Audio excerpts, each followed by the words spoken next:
Hey, hey, hey, let's throw some stuff up here. You guys are contacting me, so I figured it was best to get right to it and talk about some of these stories because you guys evidently want to know, and I'll be happy to tell you what's going on. Yeah, Superman. Let's make sure. There we go. All right. Feel free to comment and chat if you want to hop in with me. Even I'll be happy to take a guess if I can. But yeah, Superman being gay was a little bit of the generalizations of some of my messages. We'll talk about that and clarify what actually is happening. Obviously, the Home Sweet Home Alone trailer, Disney Plus's reboot of the Home Alone franchise. They've been looking to do that since they bought Fox. So, little trailer. We'll do a little trailer reaction for you there, and then I will break down some thoughts. I had some chance to kind of go over Shang-Chi and list some questions because I still have running across folks that just really, really enjoyed Shang-Chi. So I'd be more than happy to have my questions answered. So first things first, stuff in the description, subscribes, those kinds of things. If you'd like to donate, there's a Cash App thing there. And I really appreciate all of the support, subscribes, and things you guys have been giving us, throwing our way. Appreciate that. So let me get to the story. This is the interview that was with the creator. His name is Tom Taylor. Let me get it pulled up here for you in just one moment. So this is not actually Clark Kent Superman. If there was any confusion, this is their son. This is Jonathan Kent. So Lois and Clark are married. They have children. In the comic book universe is, that's what they do. It's complicated, I suppose. And it is Pride Month. We had a coming out, I guess, new thing. Yesterday was a National Coming Out Day. So it was worthy of the headlines to see old Superman and getting that. There it is. Here's the kiss that everyone's really talking about. But this is actually a comic book that is called Superman Son of Kal. This will be issue number 5. It actually doesn't come out until next month. John Kent is actually coming out as bi, but as we've discussed, I did a Tim Drake video. Tim Drake is one of the Robins.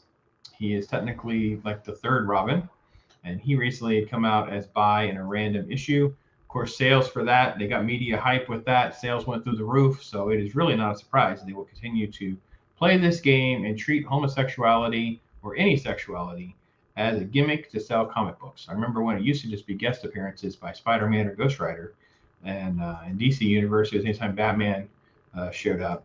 Now we're going to do this. This is the interview, from the creator. So John, and that's Jonathan Kent. This is the new Superman, technically Superboy, and this is the. We'll get to some of the art. They have that art. He's in a relationship with Jay Nakamura, a hacktivist who idolizes John's mother, Lois, and lent his new friend a hand. Image shows the two friends becoming something more in their first kiss. There's the image there. We'll go to more of that in just one moment. And this is Tom Taylor's interview, so I want to give you an idea and talk about not only what to expect, but want you to understand the direction of DC Comics as a whole. This is part of the divide of social justice, third wave feminism, some of the different things that are happening, even in comic book lore. He says, I knew replacing Clark with another straight white savior could be a real opportunity missed. I've always said everyone needs heroes, and everyone deserves to see themselves in their heroes. And today, Superman, the strongest hero on the planet, is coming out. All right, so again, let me pause there. I'm still struggling with this concept of I need to see myself. In other words, I need to see characters that look and are exactly like me. I also don't like the fact that Tom Taylor is trying to pretend that this is some big, triumphant thing or some sort of risky thing that he was able to do or whatever, because reality is we've had gay characters in comic books for years, many years, and I don't quite understand why it's so big of a deal. But that's what they're doing. They're virtue signaling. Like I said, coming out, they got all their publicity. But let's go further, because really the truth is really in the conversation we can get. As the artist talks a little bit here about John growing up in front of our eyes and that kind of thing. It says you could visualize how it could pan in the future when the most powerful man in the universe is part of the LGBT. Notice the Q's are gone, so are all the pluses. But anyway, Jay is okay. So Taylor, again, Tom Taylor, the creator, stresses that Jay plays a much different and more proactive role in Superman's world. Jay has his own fight. He's obviously an effective journalist, and Lois Lane is his hero, but Jay is also a refugee from Gomorrah, so his experience also reflects Clark's. While this has fortunately changed over the years, historically, Lois has often fulfilled a damsel role. Jay Nakamura will never be that. He and John will tackle many things side by side. So, okay, not quite sure how you're going to make Superman comic books interesting without a damsel role, because most of the time, that's pretty much what we get. We either get Superman punching and doing that, or saving someone you care about, because Lois is a human and can die. So let me give you some of the images. I want you to see a little bit about where we're at. This is doesn't really want to blow up real well. We'll go full screen, see what happens. Very effeminate, and it's a little hard to see the eyelashes that we give John Kent. We have purple hair Jay, very effeminate cheekbones. This is not the standard heroic version of Superman that you may have seen when you were reading comic books. But that's where we are. DC Pride is across the logo across the top of the comic book, issue number 5. And so the headlines have been sort of all over the map as far as Superman being gay and that kind of thing, because it's not Clark. So let me go a little further. There's another shot of them hanging out together. Look at the hair wispy in the wind, that kind of thing. Long gone is the machismo elements, and that is definitely not something that these folks are going with this issue. They're obviously virtue signaling to the now again, legitimately they say John is bi, but in comic book lore, if you behave gay in any way, you can't go back. There's no going back. Otherwise, then you're homophobic. Okay, so this is Tom Taylor again, basically just discussing some different characters growing up with Damian Wayne in the Batman universe. But now Jay's own powers are revealed in issue number 4, so he can't be harmed. So now we have 2 superhuman creatures that can't be hurt, that are now falling in love with each other. Going to make so much drama. And then, of course, it talks about Tom Taylor and the great work over doing Harley Quinn. Awful. But, okay. Look, it is okay. So here's a good quote. I think Clark said it best when he left Earth in John's hands. So Clark's left Earth. Clark was the Superman of tomorrow. John is the Superman for the days after. The question for John and for our creative team is, what should a new Superman fight for today? Do you just see where that's going? Can you just feel it? Can you just feel it? Kevin's 17-year-old battle giant robots without ignoring the climate crisis. I kid you not. That's the creator of this comic book. Can Superman battle giant robots while ignoring the climate crisis? Superman does get his powers from the sun, right? We didn't change that too. Is that retconned? I don't know if any of you guys would know that or not. I would have to look that. I don't know. I don't think Superman's gonna be real interested in like dampening the influence of the sun. Anyway, can someone with super sight and super hearing ignore injustices beyond his border? How is that possible? When has Superman ever ignored injustices beyond his border? He doesn't have borders. Part of the conflict that has happened in many good issues of Superman is that he is intrusive in other countries, and they don't care for it because they view him as a pawn for the American government. Can he ignore the plight of asylum seekers? Oh, gosh, it just drips of politics.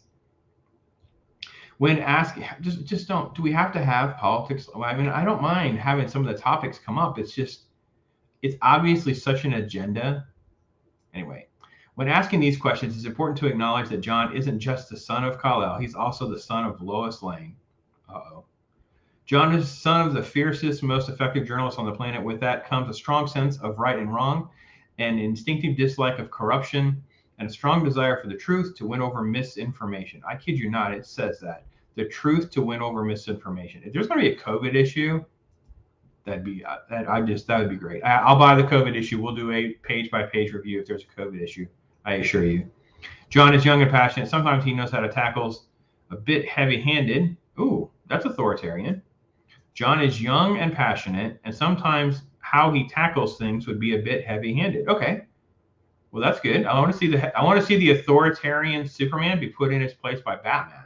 If we start bringing some of that into the play, that wouldn't be horrible for conflict. We can have some of that. All right, so let me wrap this up. Son of Kal-El, issue number 5, bisexual, John Kent. Yeah, kid you not, that's what we got. So I don't know. My phone went crazy. I've gotten all sorts of text messages, that kind of thing. If any of you had comments or anything like that, feel free to hit me up. And if you want to jump in, just let me know. Send you a link. All right, so let me get out of that, and let's move on to the Home Alone trailer. Sorry, Home Sweet Home Alone. That's right, Disney Plus can't leave well enough alone. We are going to go directly into a new era of trying to cannibalize the things that we love the most from the past, and that will include Home Alone. So let me turn the volume up. We'll have to bounce back and forth. Let me make it smaller, because obviously YouTube and Facebook have been terrible to me when it comes to copyright issues. So who knows what we'll see. Okay, that's a little too small, isn't it? I mean, I'm sure you'd at least like to know what's happening in the screen. There we go. We'll do that. All right, so really, let me get into this. I gotta make sure I got my earbuds in, make sure I can hear their audio. I did a very, very quick watch. Didn't really listen to the audio, just saw a couple of little, and I actually just fast forward. It's a minute 44. I didn't want to spoil it whenever I could watch it with you guys. So 20th Century Fox, snow's coming down. 20th Century Studios, because we have to change it. Can't be Fox. Disney Mouse House owns it. It was the night before. So there's our main character. This is the new Kevin. His name is used right there. So this is what was the kid's name? Jojo Rabbit. Oh man, sorry. Let me pull it up. Sorry. Look what you get. I'm gonna have to go to my sponsor, my Coke Zero, which is increasingly difficult to find, by the way. Coke Zero replaced my Coke fetish, so I'm a little concerned that my Coke addiction has led me to Dr. Pepper Zero, and now I'm going to be left with just Diet Dr. Pepper, which I don't care for nearly as much. Archie Yates, he played in Jojo Rabbit. Okay, Archie Yates. He plays Max. So Max is the new Kevin. So let me get that going for you. Narrator, Night Before Christmas, chaos, Before opening Christmas scene, vacation. other kids are shooting And the darts. fun was in Video games, chaos ensues. Not much there. It's kind of like that opening sequence before everybody gets on a plane and leaves them. full swing. You have split our family onto 2 separate flights. Oh, we got British. Okay, so we set in. Okay, hardcore British. Let me see. 10-year-old boy grounded for the holidays. Family goes to Japan, and let's see the parents. Parents are Aisley B, Irish comedian, actress, and writer. I don't know who Aisley B is, and I don't know Pete Holmes is the dad. Guaranteed the dad will be a moron and mom will be the strong one, because that's what we do. And that's even more so now than it was when the original Home Alone came out, because it was Catherine O'Hara was so brilliant, just being like the powerful, strong mom, got to save her kid. It was like the, injure my kid, the bear comes out. I don't know any of Aisley B's work. Pete Holmes. All right, Pete Holmes is, don't know. No, I don't know these people. I don't know who Disney's hiring. This is the same kind of problem I have with some of the other stuff that Disney's been doing. I don't know. We get no experience of people, writers and creators. Mom! Max, please! The family left for their big vacation. Is that everyone? They're going to Japan. We talked about it a minute ago. So that's what the synopsis says. So they go to Japan. Let's see what else we can say about all that before I get too much. I'll make sure we follow. I want to make sure I stop because I want to get in trouble. They may flag it anyway. So yeah, SUVs are pulling away. Cars are leaving 2 vehicles instead of 2 vans like the first movie. now. But forgot Airplane. Kids been forgotten. one little Here's little thing. Max. Mom? Dad? So very modern looking house, 2-story, beautiful staircase, weird modern chandelier. Max comes. Where is everybody? Uncle Blake? They don't even know I'm here. They don't even know I'm here. All right, so the mischievous look on his face. He's going to get himself into some trouble. He's going to have some good times.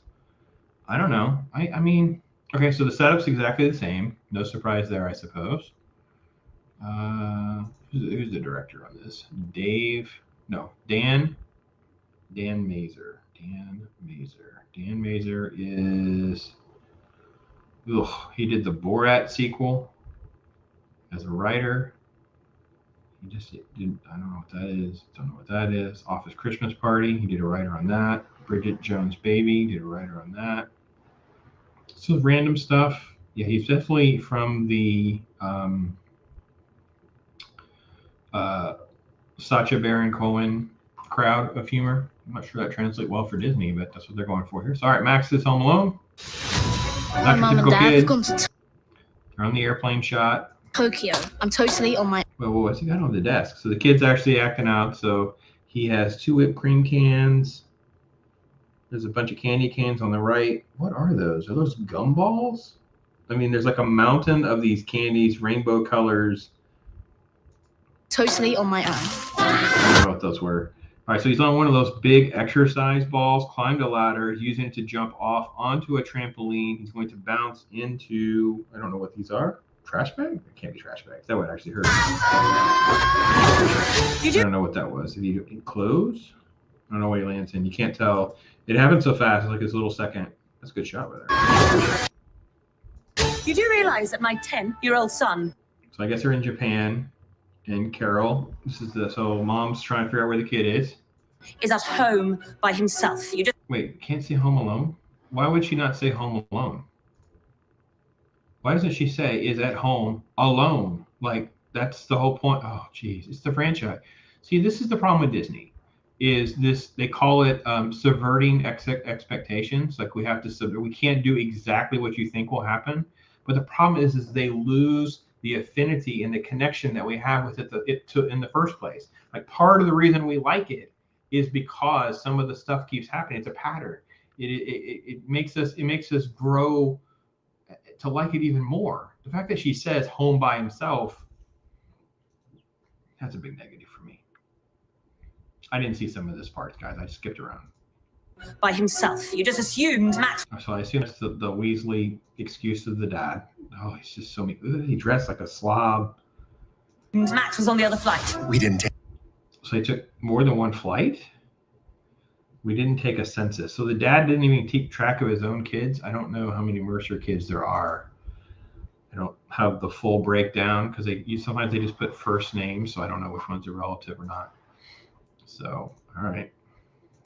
Take a census. I had 5 kids. I never had a problem keeping track of. Okay, I can't say that because there was times. Those are stories for another feed, another day. We can talk about my children and being separated from us, but Okay, so it says not your typical burglars. Okay, we're going to transition to the burglars. We got reports of suspicious people around 30. And okay, the police officer's name is McAllister. Let me see. Is it? That's got to be Buzz. Is it really? Let's see if that's the real Buzz. Come on. Devin Rattray is his name. What does he look like today? I think because it says McAllister on his police uniform. Yeah. Oh yeah, that's Buzz. So they ruined Buzz. So Buzz is cameo. Oh, that's not cool, man. I didn't realize that's who that was. I saw the uniform and it said McAllister. Like I said, I quickly watched this. I was just trying to tease it, and I thought we'd do more of a live reaction. Gosh, why did you ruin that? Oh, all right. People around 36 Lincoln Ave. Oh, there's the burglars. One of them's a lady. I can't go to jail. Jeff says I can't go to jail, honey. So who are the burglars? The burglars are Jeff and Pam Fritzovsky. So it's a married couple? What? So there's going to be some sort of backstory that why they're burgling places, stealing? Okay, I don't know. I mean, the goofball elements of what Pesci and Daniel Stern did. I don't know that I want to I don't want to sympathize with these people. They're breaking into somebody's house. Okay, let's see. Honey, I wouldn't last 30 seconds in Gen Pop. It's where fresh fish get got. Okay, all right, yeah, we're gonna make jail jokes. Okay, I mean that's fine. Nobody here is getting got, she says. We're gonna ruin jokes, I guess. I mean, okay. Did that make you laugh? Sean, I see you watching. Did that make you laugh? Can you give me a little why or no or something? Did that make you laugh? Did you get got? You get got? I don't know. Nobody here is getting got. And we're criminals. All right, so they go inside the house, completely pitch black. They just open the door. Like it didn't break the door. No crowbar, no weapons. And there's Max seeing it, saying, I don't think so. He's from the stairwell. The banister does not look as fancy as it did in the other sequence, by the way. But maybe that's just the angle of the camera. Sorry, guys. I got so significantly let down when I realized that was Buzz, and they ruined Buzz's cameo in the trailer. That stinks to high heaven. November 12th. So it's going to be on Disney Plus November 12th. So I guess, I don't know what day November 12th would be. So I can pull up a calendar to figure that out when I can let you know however. It's my house. Oh, wow. Okay, that was kind of cool. Okay, so the kid's got battle plan. He has like a chalk wall in his room.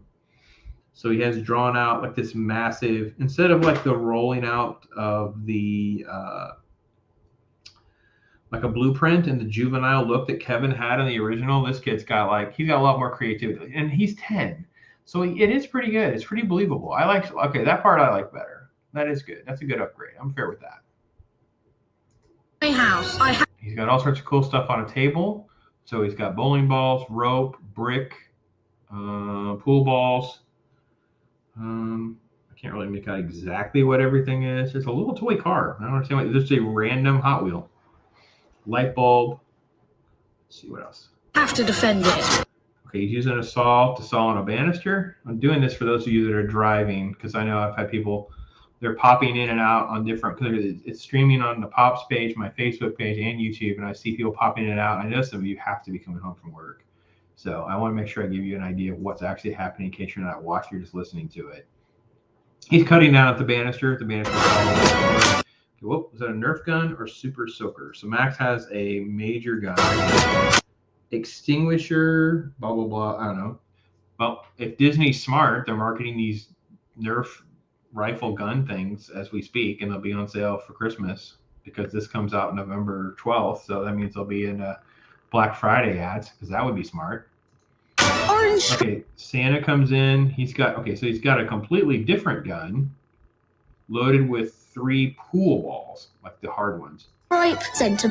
Okay, so the guy, what did I say his name was? Jeff. Jeff's in. He's dressed as Santa, snooping through the front door. So it's a completely different entry than the first sequence.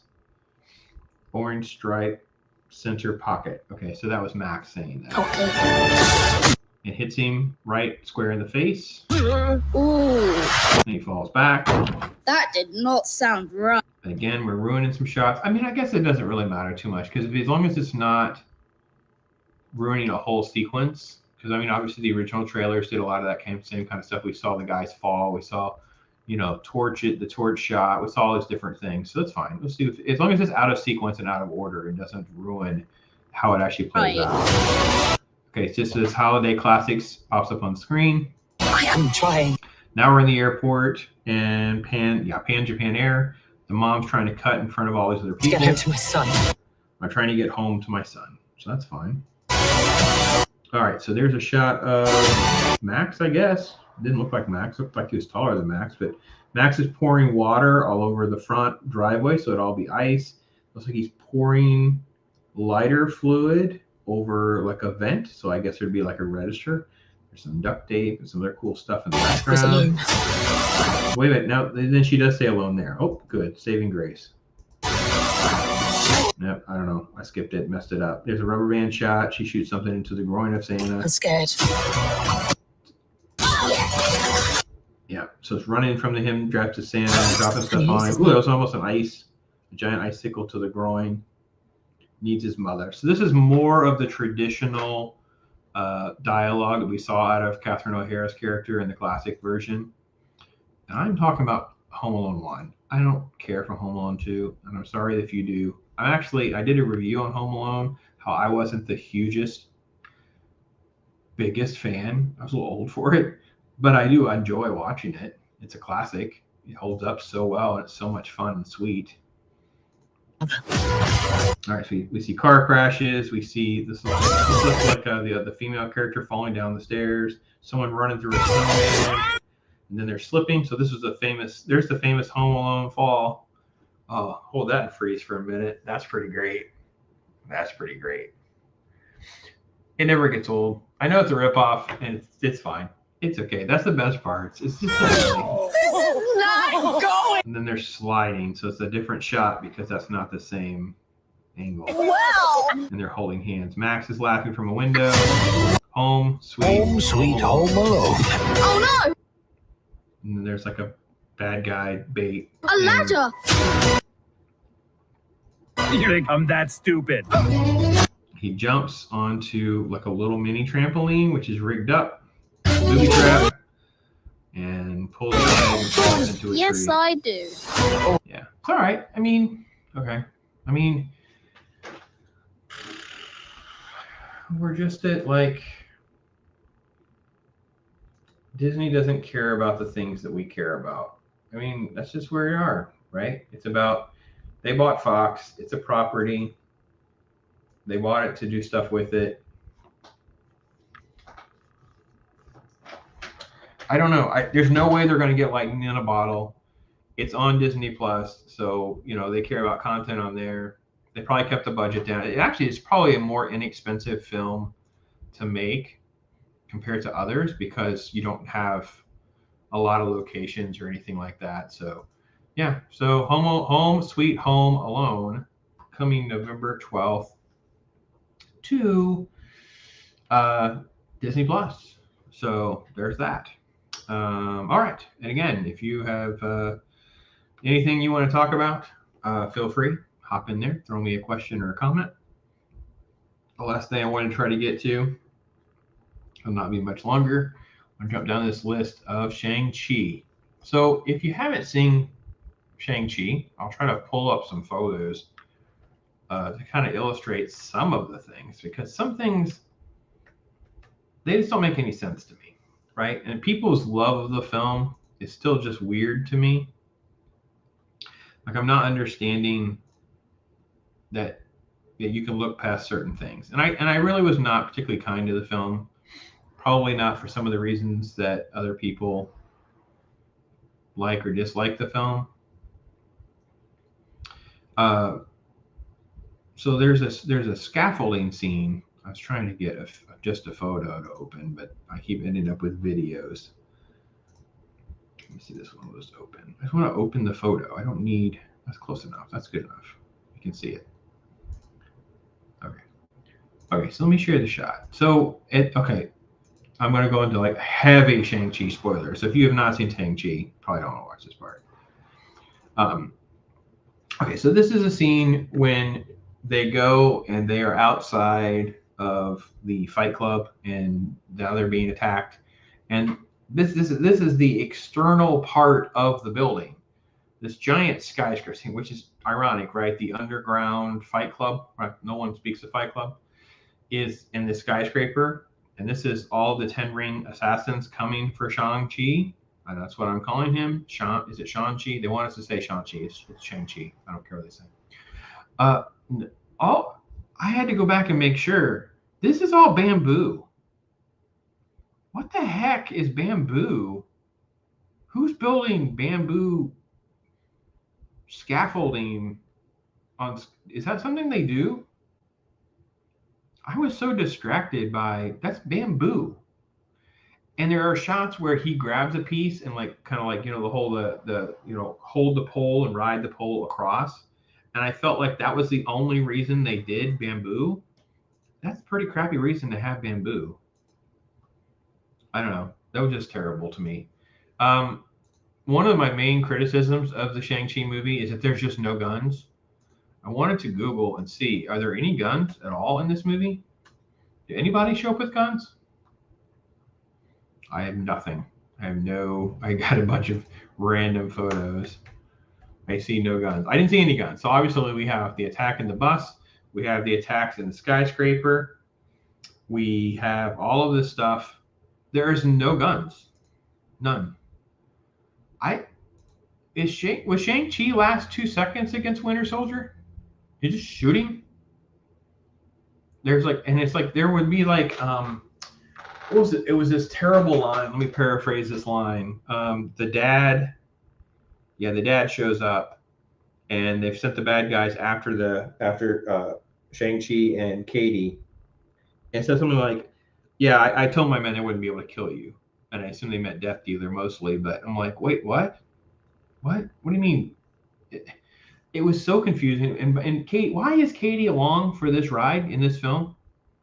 She's just this 10-year-old weird, awkward friend who has like no abilities other than crashing a car because she drove the bus over other vehicles. She can't speak Chinese. That was revealed later on in the movie. That was just so weird. I mean, I don't understand why Katie couldn't have been left behind and then she's back. I mean, it was just, and again, I think I said it in my review. They just like awkwardly play up that Shang-Chi might be gay, because he doesn't have any real strong masculine characteristics, and this lifetime friend just taking her around the world.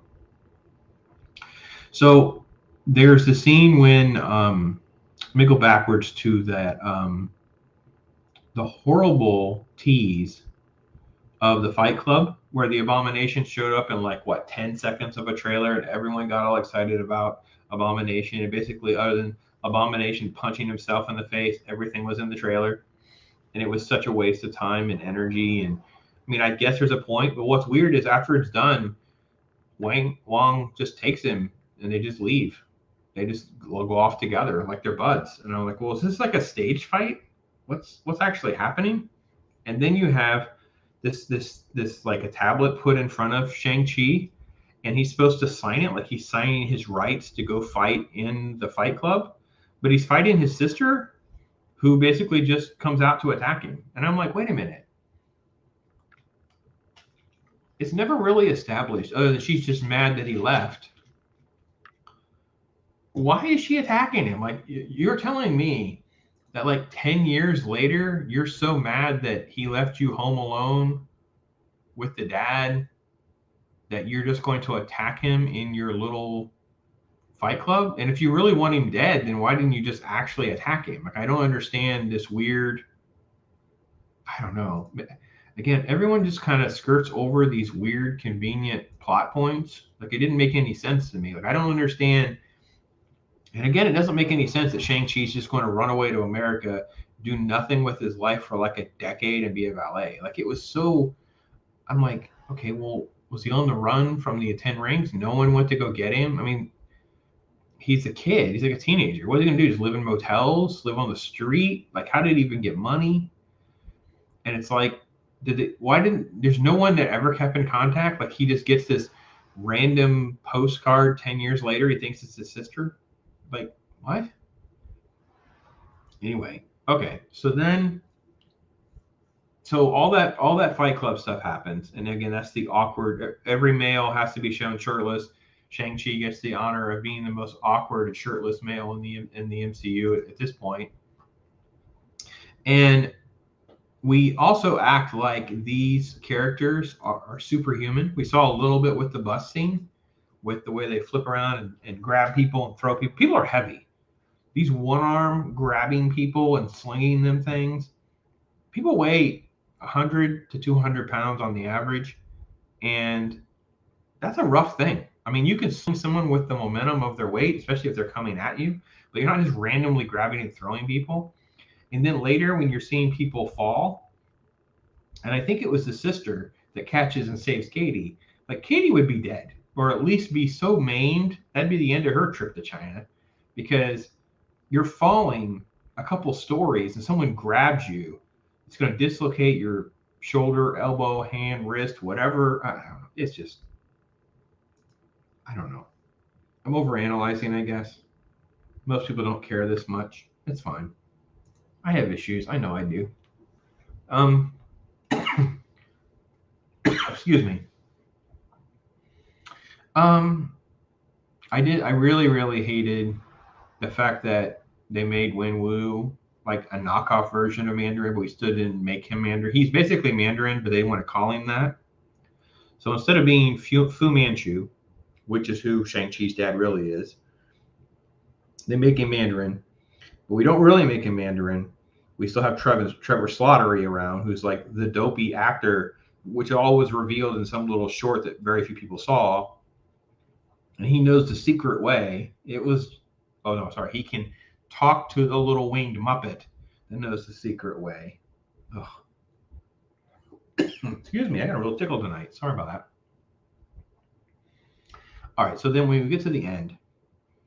And what really bothers me, basically the whole motivation of catching the two kids, getting their amulets to put on the thing in the map, is he's hearing the voice of his dead woman, with his dead wife.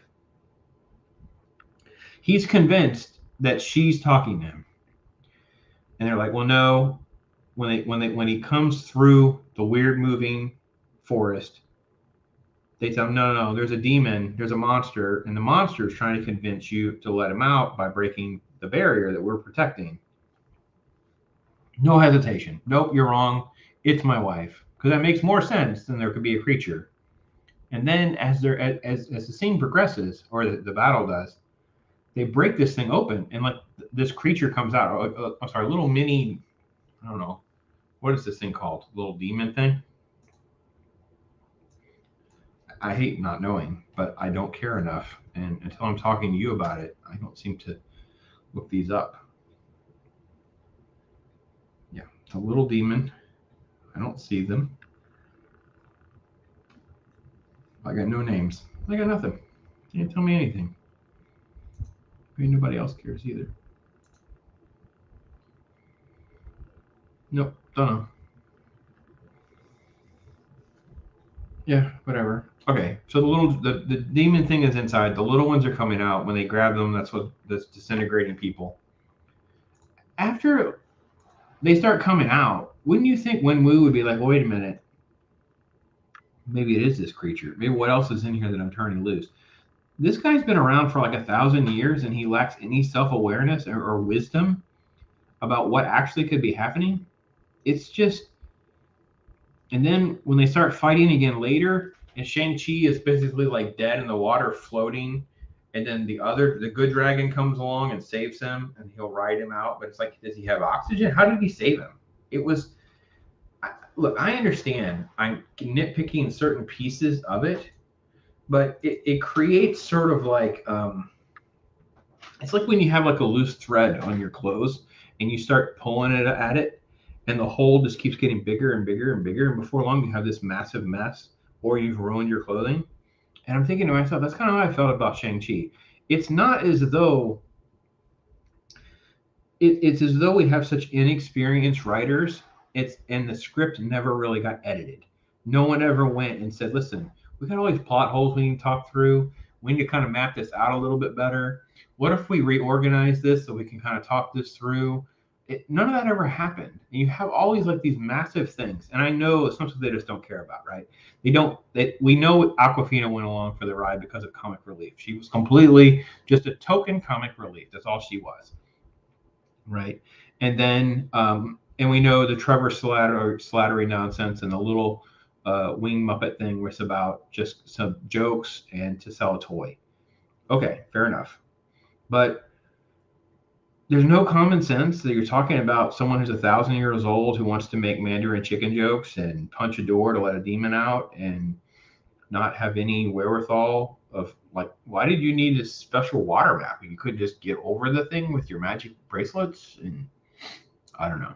All right, this is where we've gotten to. Marvel is literally that bad, in my opinion, but most people liked it. The movie is doing well enough at the box office. I don't know where its profit margin must be, but I don't think that they're disappointed. It would be my takeaway because of blaming the pandemic and just some of the reviews were mixed. Yeah, it crossed 400 million. Now I don't know that it'll make 5. I always heard 5 was probably kind of like the benchmark now. Wonder where it ranks in the Marvel rankings. Let me see if they have a MCU by money. Does it show? Let me see, title summary. It shows by country. No, it doesn't show me that. MCU by box office.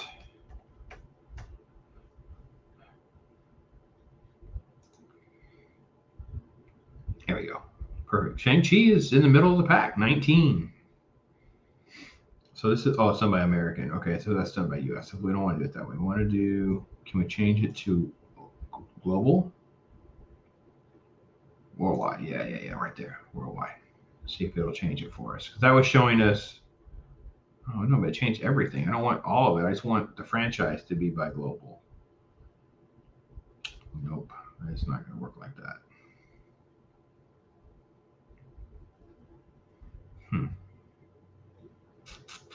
All right. Well, 400 million. I mean, I would have not necessarily bet that it was going to do that well, but it has. So, good luck on them. So we go on to the Eternals next. I'm going to do a little thing on that here soon. Give you some thought to why. This doesn't look good to me. Does not look good to me. But, okay. That's all I got for you today. Just want to throw a couple things out there, get a few video clips together. So catch you up a little bit on some of the hot topics. Tons more stuff out there to talk about as always, but that's going to be it for now. Thanks for watching. Thanks for your support.